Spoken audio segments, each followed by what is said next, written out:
Welcome to the One Another podcast, where we explore the beauty of difference and the necessity of connection. I'm Sarah, your host, and this is episode 5. And we're back. We're back, girls. Hello. It's been a while. I'm so grateful you're here. Glad to be back. We've had a little season of just busy family time and normal life and some, ups and downs. And I'm just glad to have both of you in my life to come back and jump in on topics that I feel passionate about. So today we have a topic that feels really close to my heart. We're going to be starting a series called Know Her. Yes. And this idea of know her has to do with masculine and feminine balance, divine feminine. This is a topic that has been very influential in my life in the past 10, 15 years. And it's also kind of stirring in different pockets of the world, I believe. And we want to just kind of unpack it. What does this mean? And we're really not talking about gender. That's the first thing that I want to say. So yeah, where do we want to start with that? Do you guys have any thoughts right away to guide kind of where we want to begin? Yeah, so I would love to hear, Sarah, just why this particular topic is important to you. How did it come out for you in your journey? And if you could start there, that'd be great. Yeah, because Cindy and I, we know a little bit of your story. And we want other people to hear it, so we are letting that happen. Heck yeah. Okay. Well, it is very important to me. I recently have gotten my first little tattoo, a little bit of ink, just because it's something that's been so important to me. I have Italian heritage, and the word that I got tattooed is conoscerla, which means in Italian, know her. So that's kind of part of the title of what we're talking about. And really, for me, I suppose most of this opening began when we first started having health problems in our family, and I was kind of guided to start my first big front yard garden. It was one of those big life-changing moments of we really need a lot more organic produce, tight financially. What if we dug up the whole front lawn? And then that led me into this experience that I did not expect. Of course, I was hopeful for all the food. We had so much abundance that first year, along with failures and things, but it was so abundant. And I think what I wasn't realizing, or what I didn't realize, is how much beauty and connection would come with that. It was beyond just the practical. It was, what? This is the most beautiful life. How did I just happen upon this? And I was just so hungry for more and wanted to learn about everything about homesteading. But there was this real deep, realization, wait a minute, I'm half Italian. And I had this photo of my great-grandmother on my piano standing proudly in front of her garden in her green beans. And I had several very specific moments where I looked at the photo and was like, Grandma, I wish you were here. I don't know what I'm doing. You knew how to do this. I'm just trying to figure it out. I felt very alone and without guidance. And so I would, was asking friends in the neighborhood. There were, a lot of women and also different friends. A dear friend of mine named Will in the neighborhood who taught me a lot of things. Just people showed up in my life, and a community was born out of that. It's now called Plenty Heirloom Farms. It's a local nonprofit neighborhood farm share, which has become this wonderful place of connection and enrichment. But for me personally, that began a deeper process of being suddenly aware that I never had noticed a lot about nature, basic things about where the sun moves through the sky throughout the seasons. Noticing the phases of the moon. There's a lot of people who do biodynamic farming, which is very tied into the moon cycles, and just things that I never even had any awareness of. And having that was the jump start for me. But before long, it was it led into like this draw toward the moon, and meeting friends who were very connected to nature in a way that I didn't have that experience. Like a dear friend, an herbalist, who would refer to Mama Earth. And I write about this in my book. It's like that phrase, hearing her say that, it gave me this like ache. It was like an ache in within me, a longing. It was stirring something where it was like, oh, what is that? And I started to see my own connection to my plants was not just like throw some seed, water them, harvest them. No, like I was spending time with them. I was feeling this devotion to them in a way that felt like not what I thought. I don't know. It was like I could see their beauty in a way. I could feel that they could feel my love for them, if that makes sense. Mm-hmm. I was just building the awareness of intuition, and that was new to me. So all of this was happening as my own spiritual framework had started to sort of collapse, not by any one drastic event. It just, things were shifting. We were no longer in a church, organized church. I was meeting people who had such depth and beauty, and they were teaching me things, and that really rocked my world, because I thought I was there to teach them or give them the truth. It's from my original religious upbringing framework. So it started in the garden. It started in our bodies. It started with sickness. It started, and then slowly, more and more, I started to find so much richness and beauty. I don't know how much I want to keep going with this, but it led to this powerful encounter where I had a moment of connection with my great-grandmother who had passed, the one I mentioned about in the photograph. A friend who happens to have some mediumship ability, which she never really talked about, but got a very strong sense that I had an ancestor in the room, and she delivered a message to me. And that was so out of the ordinary. It totally touched my heart, especially when I found out it was my Italian great-grandmother. And I decided to go on a trip by myself in the middle of winter to her hometown. I had been researching my ancestry, so I knew where she was born. And that journey really opened up for me awareness around connection to land, where my ancestors come from. I happened to read a book by Sue Monk Kidd called The Dance of the Dissident Daughter, which talks about these ideas of divine feminine and like, what does that mean for someone, a woman who had grown up in, patriarchal systems where God was spoken of as he, to suddenly realize, wait, there's a whole half that I've been missing, a whole half of the divine, a whole half of what it is to be human, what it is to be on the earth that I've been missing. That was so beautifully said. Well, that line right there was just beautiful. That's perfect. That's such a great way of defining all of this.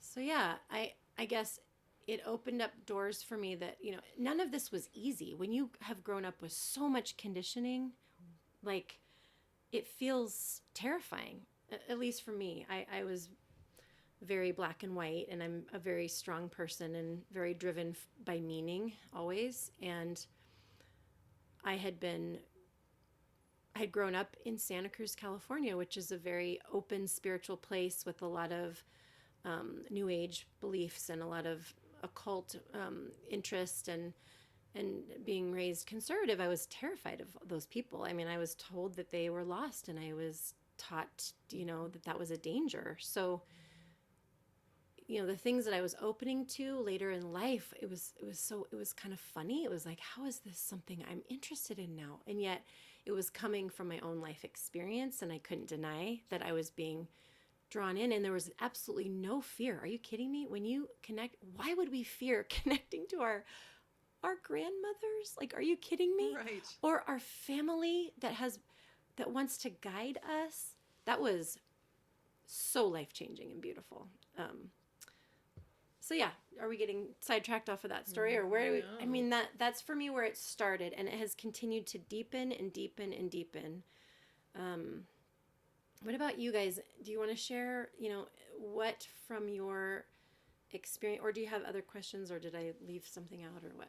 Well, one of the things when we were talking before, and you mentioned a little bit when you were sharing, is you were talking about knowing instead of or remembering, not just. Okay, remembering. Yeah. Yeah. Oh, yes. Yeah. Okay.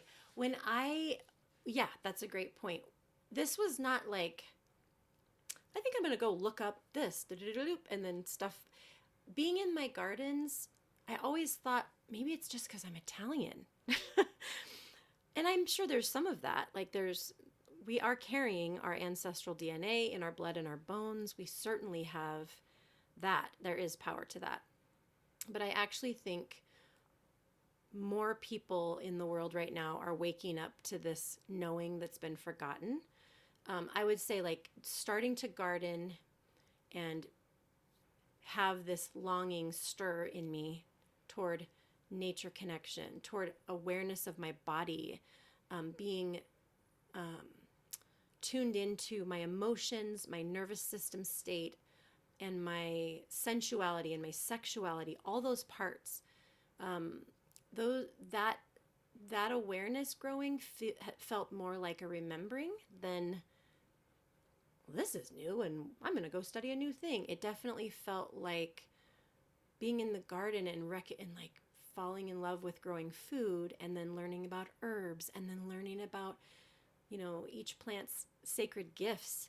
That felt like a remembrance. So for some reason that's kind of mystical, and it feels like I see, not it feels like, I see that I'm not the only one that's experiencing that, especially among women, other women, but not just women. I think a lot of people are waking up to the feminine aspect of their being.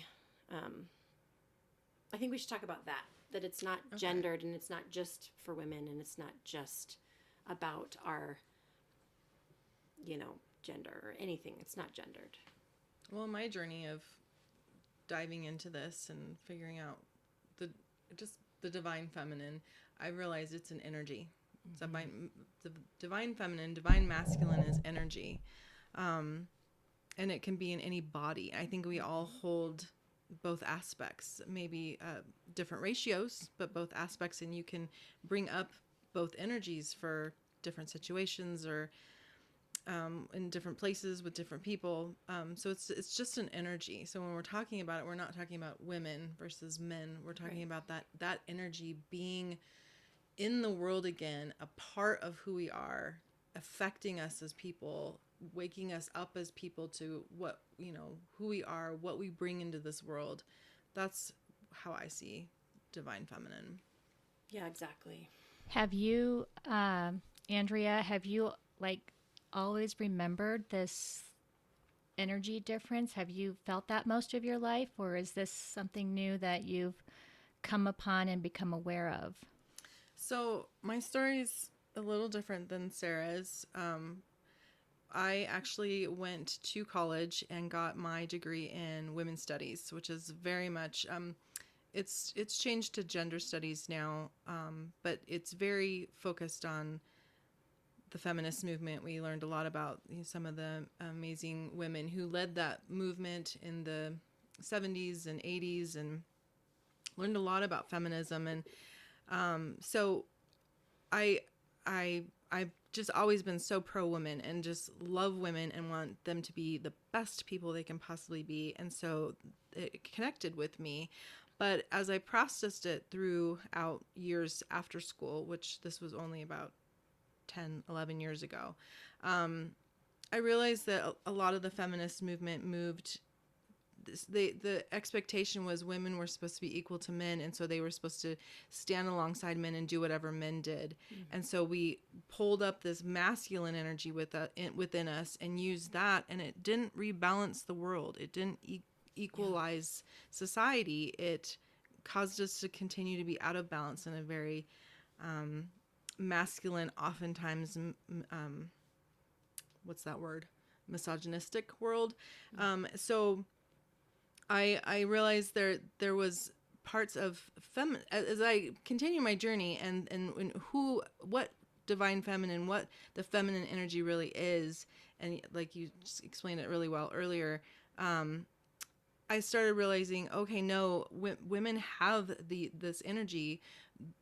Those that have the divine feminine energy, and that can again be in any body, we have this energy, and when it comes up and when it's used and when it's a part of society, it's so powerful, it's so beautiful, it's so completing of who we are as humans. So, and a funny story, it's silly compared to your beautiful Italy story, but a story of me remembering is, for years I just was always like I wanted to hug trees, I wanted to work with herbs and do all these things, but how I grew up, it was not accepted. It was seen as a little outside of the box I was supposed to be in.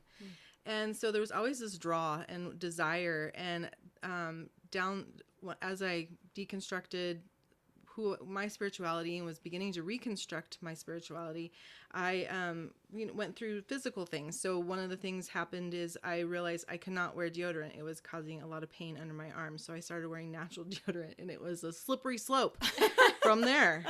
And I was like, natural deodorant. Most of us can relate to that statement. Natural laundry soap. Natural. I was like, I want to go back to earth. And I was walking out of Sprouts one day, and I was like, I'm becoming the person I always wanted to be. Oh. And it was like that remembering, like it was something in me that had always been there, and it felt so good to be stepping into that as part of my life, as who I am, because it was always there. So that's my silly Sprouts remembering story. That's so good.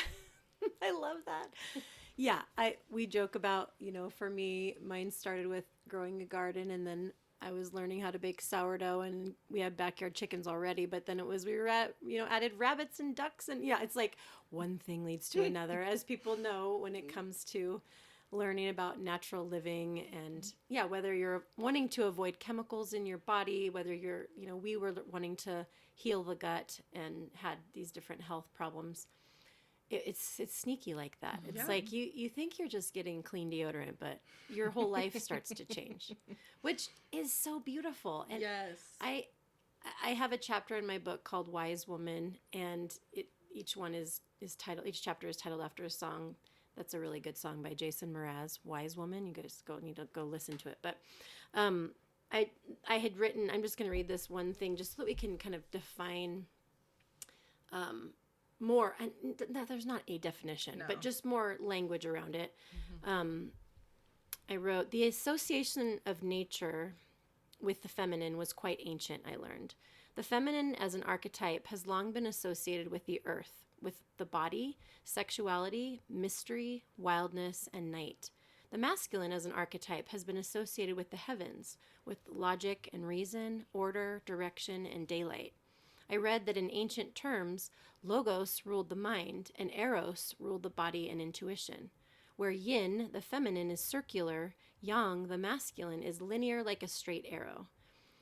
So I don't know, I'm just putting those things out there, and I kind of shared that in my story. I recognized I was much more comfortable as a young person with the concepts of logic, reason, clarity, order, and daylight, which are more masculine, than I was with the concepts of intuition, mystery, sexuality, darkness, and the wild. So even though I knew that I could see that those things were, parts of being human, as I started on this journey, or as I continued on this journey, I realized, like, why would I be afraid of, those aspects? Why would I be more scared of night and the wild? Well, I know why. I was very much conditioned. Even, I don't know that I was interpreting them correctly, but from a child's perspective, when you hear scriptures that talk about, walk in the light as he is in the light, right? That he meaning Jesus or God. It's like, yeah, the light, have nothing to do with the fearful deeds of darkness, right? Like, you hear these things as a child, it's ingrained in you that dark is bad, light is good. And then it was like, wow, I remember discovering on a book by Barbara Brown Taylor called Learning to Walk in the Dark. That was a powerful one for me on my journey, because she was a Christian minister of some kind. I can't remember exactly. And she had that awakening, realizing, the only part of my Christianity, or the only part of my faith that I have been taught to accept is the sunlight, daylight part. But what about the night? And she used even from examples in the scripture that most people had encounters with God in the night and she talked about like the moon being a symbol for all sorts of beautiful things. And so even that was a part of me learning to not fear these aspects. It's like there's so much in this beautiful world we live in that mirrors to us, people are formed in the darkness of a womb, where it's dark and mysterious. We have seeds that can only germinate when they're underground in the dark and they have to crack open. I mean, compost is this beautiful example of transformation. Death, rot, decay is essential for the beauty of growth. Even that was a huge thing for me too, is having friends who marked the seasons around the wheel of the year, recognizing these points, at solstices and the equinoxes have always been an ancient way that humans have recognized their connection to these cycles of nature that we're all tuned into and all a part of. So, learning from friends as they were marking these seasons, and they were doing it, I noticed, in a sacred way. It wasn't just, oh, good, the days are getting longer. Woohoo, let's have a party. It was like, this means something. Actually, this means something deeper than just on a practical level. And I could feel that, and I could feel my longing for that, to have reverence and to pause and really feel into like, wow, what does that mean that, that now the days are, getting shorter. It means that, it's time to start slowly going inward again. And then, learning even that as a woman, our bodies have this cyclical, beautiful cycles. I mean, once again, I don't think any of us really growing up when we did, we weren't taught to see those parts of life as sacred.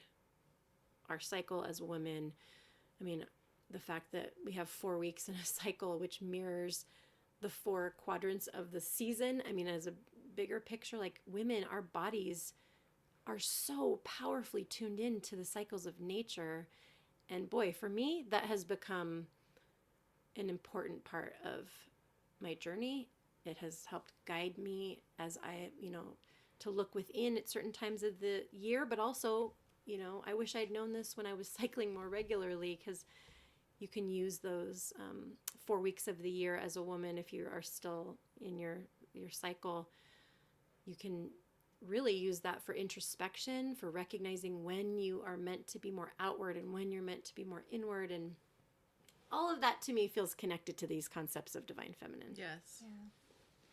Yeah. So Andrea, I'm curious. I have actually a couple questions for both of you, as I'm hearing you share about your upbringing and then coming into this space of remembering through the land and through nature.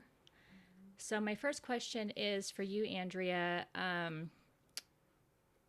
Was your upbringing similar to Sarah's in the sense that there was a disconnection with the parts of you as a woman, as a feminine, like that part of your energy? And then my second question, I'd like for both of you guys just to touch on this briefly. Do you think that there are other experiences or entry points, for lack of a better word, for that you've seen with other people who have remembered this other facet to them, this feminine part of them that hasn't been through nature? I think that's one of the quickest and most natural ways, it seems, but I'm just curious. Okay. So I would say for me, I feel like to be feminine was just a really small box in how I grew up. Not saying that was coming from my parents. It was in our culture, who we were, our families, what was expected of us, what was considered, I mean, you can read the Proverbs 31 woman. I don't remember. And I mean, that was the expectation. It was just really small. It didn't include the cycles of nature and the beauty of childbirth. I mean, it was beautiful to become a mother, but I mean, there's just so many things that have to do with this feminine energy that I just weren't in that box. So I think that's how I would answer that question. Okay. One way I can think of another entry point I think a lot of women have is through childbirth, becoming a mother. I think we go through those three transitions in our life when we first have our monthly cycle and we become that maiden and then we become that mother. And sometimes it's not a baby, sometimes it's a business, sometimes it's a creative. Yeah, to mother doesn't always mean mother you a can, physical child. you can be birthing anything into this earth, but that's that mother energy. And then the one I am currently entering, which is the wise old woman. And those moments are great entry points as well. That's what I could think of.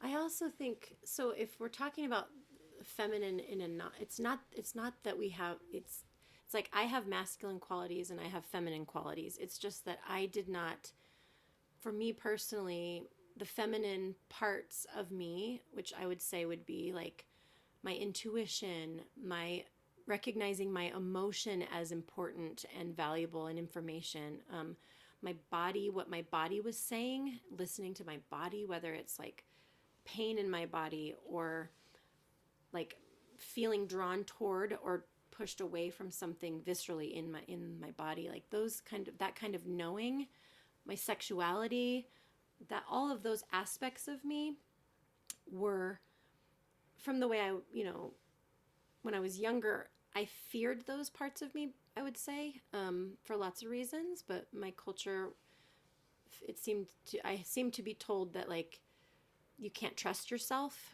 You can't, your body is dangerous, especially the desire that you feel, unless it's within a very contained space. And I get why that there was some wisdom in some of those pieces. However, it shut me down completely from exploring a big part of being what it is to be human.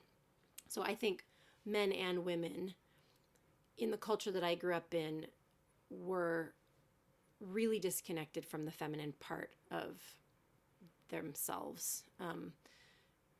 Some people naturally have a more openness toward that feminine part. Like I have friends who are a part of, the same world that I grew up in who actually really listen to their intuition. And that's something that they just always have known to do. And they would connect that with the Holy Spirit and say, I'm listening to the Spirit. And so it's not that everyone from my world is totally shut off from all their feminine parts. I personally was. And I know a lot of others who were as well. Those parts, like I said, the body, our emotions, our intuition, our sexuality. And then I think, so an opening where people are starting to maybe I see collectively that we as a culture are becoming more open to these ideas. For example, what caused me to start growing a garden was learning about the health of the gut. That was brand new in 2011. That was just like on the cutting edge where people were talking about the microbiome. To me, that has an element of this divine feminine knowledge returning to the collective because it's remembering that the body is an ecosystem. We're not just these individuals separate from nature. We have an ecosystem within, and the more we engage with the natural world, we pick up, healthy balance of bacteria and fungi and all the things that our body is living within. That to me was like one way that it was creeping into the collective. And now what I'm noticing people talking about more is the nervous system. People are talking a lot more about noticing when they're dysregulated, and breath work is becoming more mainstream, recognizing, how to calm the body. Somatic therapy. There you go, somatic therapy. I also think just even the awareness of mind-body connection. So people are really seeing like, hang on a minute, my gut issues tend to be connected to stress and difficult or whatever. Like having the awareness to notice that maybe my body is telling me something about my life rather than just trying to quell the symptoms and like find a pill for it. Maybe it's just the circles that I run in, but it feels like that's becoming more talked about, which again, it's bringing an awareness to the body as being more than just our meat suit, or, you know, more than just, Separate. yeah, more than separate. Like that the mind, the emotions that were integrated, that all these parts are integrated, our spirit, our emotion, our physicality, instead of it being separated. Yeah, so on that note with the collective piece, we were having a conversation before this recording, and Andrea, you had mentioned this observation in perhaps social media. I don't think you identified where, but that you are seeing that there's a little bit of resistance to the word divine feminine. And I'd like to know, well, I think it would be valuable for the listeners to hear a little bit about that, and then why, Sarah, that word, why it suits you. Okay.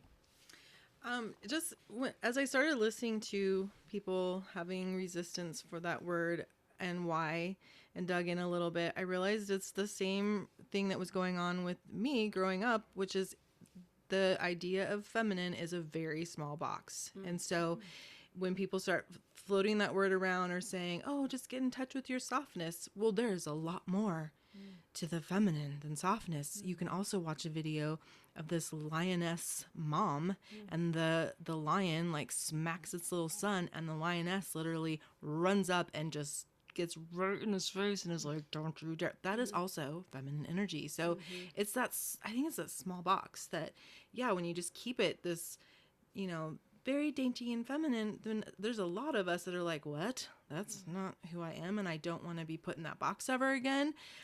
So that's kind of what I found in that controversy. If there's more, I'll dig more, and we'll talk more about it. So it sounds like some of the interpretation that women in general, but this does also apply to men, that the divine feminine, it feels like it's soft and tender, and yet is missing this fierceness and power force that is also a part of it. Yeah. So that's what you've seen. Yeah. Okay. Yeah. Would you? I know you're being the wise questioner today, but you have a lot of knowledge in terms of polarity, like masculine and feminine. Will you give like a brief, like, I shared what I did about masculine, feminine archetypes, right? But if you could say, like, within you, what would be your masculine traits and what would be your feminine traits? So if you were looking at it that way, can you talk about that, or do you want to? I can briefly touch on that because I am currently even deconstructing that for myself. I've been in a marriage for 26 years, and it's only been within the last 3 to 4 years that I recognized so much of my interaction with my husband has me being in this protective survival mode, which looked like control, some manipulation, which that could go either way, and very closed off. This is probably what you would hear as like toxic masculine, which I don't think we really want to go there right now. Positive masculine traits were lacking. And so I was in the toxic side of both the masculine and feminine, to be honest. And Interesting. it's a little embarrassing to say that. However, now, real time, now that I have this awareness of why I was in such a protective mode, and now I want to have more polarity in my relationship because, you know, opposites attract. That's where the fire is. That's where the aliveness is. And so we've been playing around with this idea of, you know, if I can learn how to build capacity in my nervous system, intention is important, but I realize it's really the ability to build capacity to hold what you're desiring. So for me, that was I wanted a softer body. I wanted to build trust in my system. I wanted to have an open heart. And I wanted to have the confidence to speak my truth in a way that was honest and yet loving. This is where I'm currently at. It's not been easy because it's years and years of pattern unwinding. And my husband as well, you know, he too is in the rebuilding process.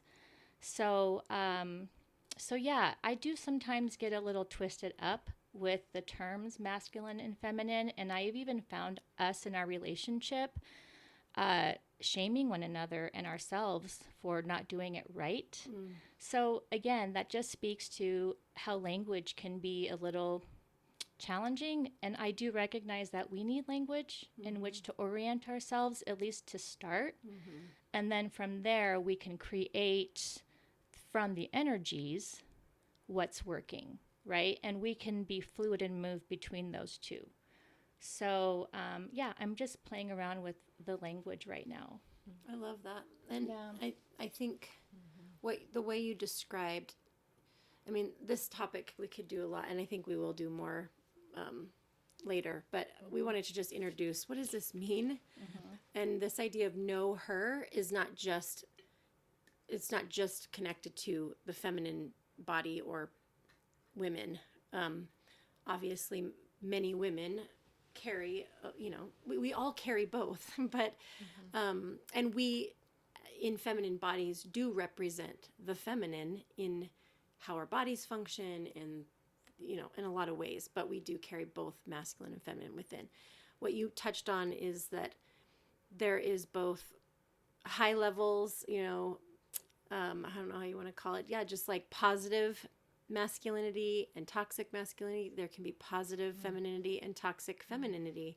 So we carry all of that, right? And our culture has primarily displayed, I would say, like we've all been affected by the fact that it's been more masculine dominant in the world, in terms, that's where we get, you know, the term patriarchy. Like, man, the patriarchy is just so oppressive, and It's where the power is. right now that's where the power has been in our cultures.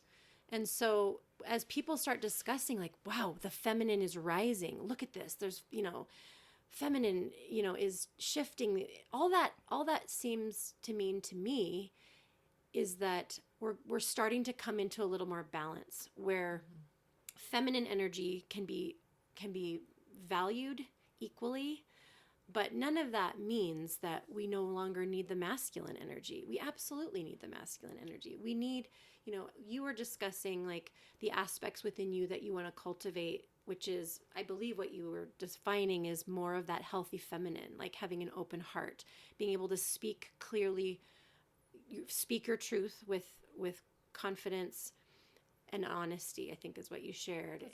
With love, that's right. And so that would, you know, even carry this feeling of devotion. Sure. And then I would say would you touch on just a couple traits of like either your healthy masculine or what the healthy masculine would look like then? Sure, yeah. So briefly, the healthy masculine for me in myself would be when I'm in a emotional swirl, to be able to take the masculine part of me and observe that part of me and hold her and bring her structure. So what does that look like? So I'm really angry about something. And before I bring that and it has to do with my husband. Before I bring it to him, I am now learning that the anger wants to be addressed first. It's almost like abuse if I just come to him and just rage on him first, right? So what I'm learning to do is hold some structure around that. What does that look like? I go into a private room. I have a plastic bat. Awesome. And I learned this through a couple of women who support John Wineland, and I just beat the bed with full force, like I'm chopping wood, and for, like I set a timer for 3 minutes. And I would love for this to evolve into like taking my anger and learning how to transmute that and holding pleasure with it at the same time. I'm not there yet. So that's what it looks like for me, structure So masculine and witnessing oh, witnessing myself. Okay. So, but for my husband, when we're playing in polarity and I'm practicing the feminine energies, what works for me, and I think this is just the language that's out there right now in the polarity space, for a man to be able to be present with the feminine. So let's just say his wife, his woman, his partner. And when their partner is expressing a deep emotional, whatever, wound, pain, joy, can the man, the masculine, hold that experience with presence? What does that look like? It means breathing, breathing in the belly, a steady force, grounded. Like, I can hold this. I can be, well, perhaps be with it is a better choice of words, but I can be with this and not get defensive, not make it personal.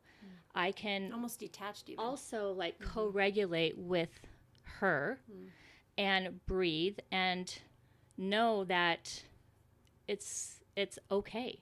So like that's one example.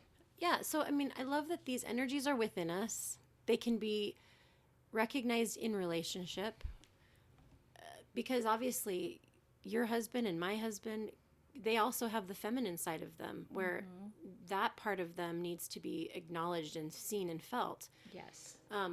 But sometimes we get into trouble when both are in their feminine or both are in their masculine. It's like that's where you can sometimes feel. And this has nothing to do with gender. Like, Well, you can get into trouble with that when you're not conscious. Yeah. It's very workable if you're aware and conscious of it. Okay, yeah. But when that isn't there, then it can get a little messy. Yeah, and obviously, same-sex partners, non-binary humans, like everybody has these two energies within them. It has nothing to do with gender. But yeah, I just think even just zooming out again, if you take it out of our bodies and out of our personal experience, I like to look at like the world. What in the world do we see that represents masculine energy and feminine energy? Do we have any thoughts? Like, would you say like, I know people talk a lot about like water being symbolic of the feminine, or even like nature's weather. The feminine parts of us are constantly changing. So then what in nature, or if that's true, then would we say like divine consciousness observing nature is the divine masculine? I mean, what would we say about that? Or like, what are, like, I just know that sometimes, often, the earth and nature with its changeability is associated often with feminine. Any thoughts? Wow. We've gone a little deeper. Haven't gotten there yet. That's all right. We can move on. But I love that. I love that question. That's a really good question. Yeah, I mean, I often think of the human being as the meeting place between, like, we're made of the earth. We're made of, this planet, the things of the minerals and all the things of this planet. But we're not just that. We all have this consciousness that comes from somewhere. Mm-hmm. And that to me feels connected to what feels to me like this, like the cosmos, like the energy of the cosmos. So it's like above and below, and we're that meeting place within. So I guess that's something that I like to talk about. But yeah, we have gone far and deep, and maybe we're at a good stopping point. I am curious about one more question before we wrap it up. And so as I sit here and I feel into the both of yours life experiences up to this point, and I can feel the meaning behind how important it's been for you both to recognize this need to have, I don't think goal is the right word. That's kind of that's a masculine trait.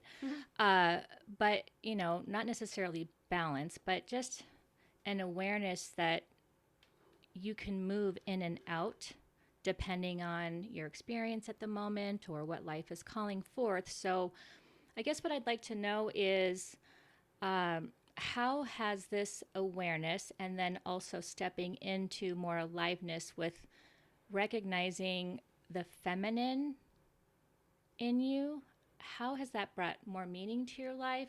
And if you don't like the word meaning, then perhaps how has it,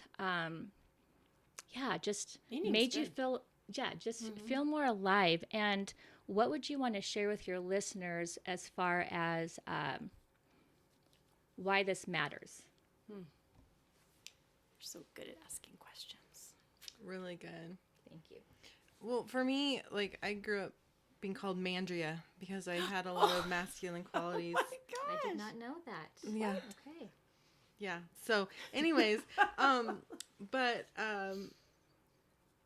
this has been a journey that, like, I'm learning as I'm learning myself. I'm actually learning that a lot of those qualities that were why people call me Mandria was actually more feminine qualities, like the mama bear quality, the justice quality, things like that. Strength. Was it strength? It was. It was. Yeah. Being, I can take my words and say it what I mean in one sentence. And my husband literally has the more feminine quality of he has to tell the whole story. It's great. I don't do that. So there was just times when people would be like, "Okay, Mandria," but I realized through this journey, I realized that those qualities are actually more feminine. So that has brought more meaning, understanding. No, like I can truly be everything that I am, and I don't have to try and like switch things around because of cultural norms. I guess that's what the meaning is for me. And how does that make you feel knowing that that's a place that you are operating in now? Good, powerful, like able, capable. Yeah. Love it. Yeah, I feel that for me, it was just a shock that there was so much beauty and connection that had been missing. I think that's the way I would put it. Listen, for all of you astrology people, I'm Sagittarius rising, which means a huge part of who I am is that I quest for meaning. It's just a big part of who I am. And I'm always looking for like the depth and understanding. Well, what does that mean? And so I did that when I was a young person within the culture that I had, that I was given a story. I was very much living within that story. And when things began to open up for me and change and shift, where I no longer felt like that one story could hold all of my experience, I was just jaw-dropped by the beauty of the way other people saw the world that I didn't know, like indigenous culture. I read the book Braiding Sweetgrass by Robin Wall Kimmerer, and her experience of growing up Potawatomi and being immersed in a culture that knew that they were a part of everything, that, they were kin, like that plants and animals were their kin, that their meaning story included this idea of reciprocity and giving and receiving from other aspects of nature felt so beautiful to me. And to me, that's that is this feminine connection of knowing. It's the part of us that knows that we belong to the earth.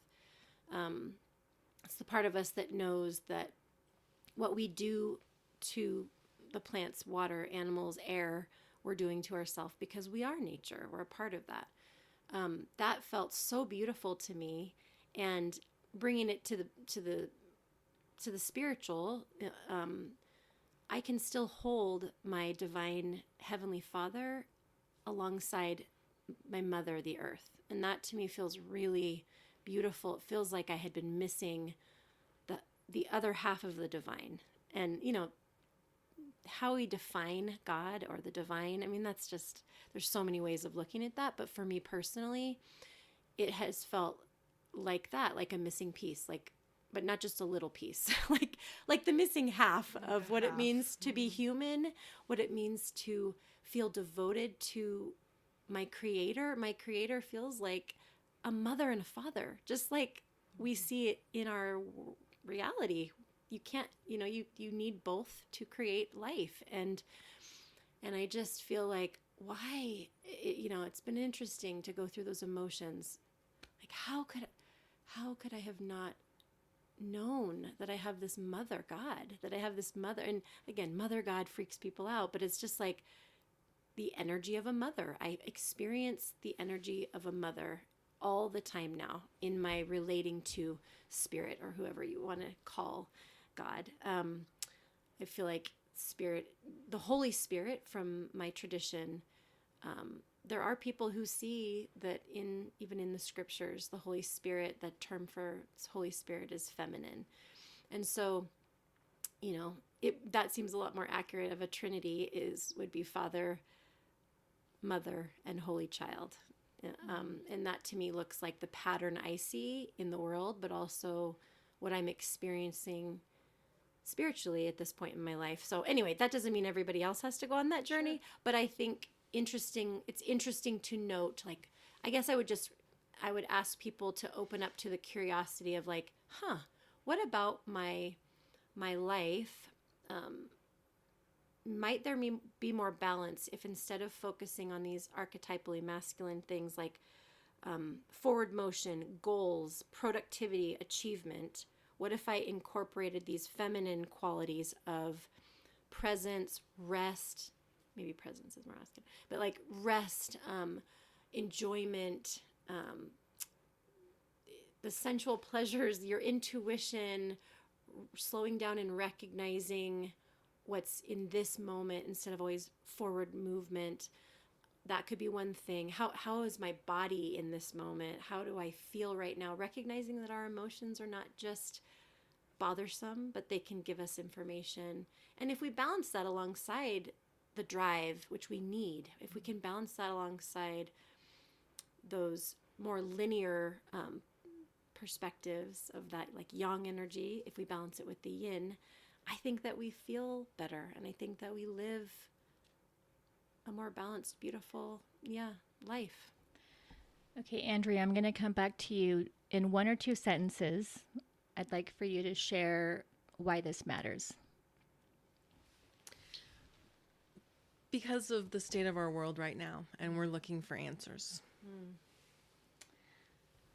Maybe we can continue that on our next one. Why? I'm thinking that would be good, because I have another question, and I don't think we want to go on further, but I'm just going to put it out there for us to think about. So we're all women here. We're speaking from a woman's perspective on what it looks like and feels like to play in this realm of masculine and feminine energies. But I'm curious, and perhaps this is a conversation for next time or another episode down the road.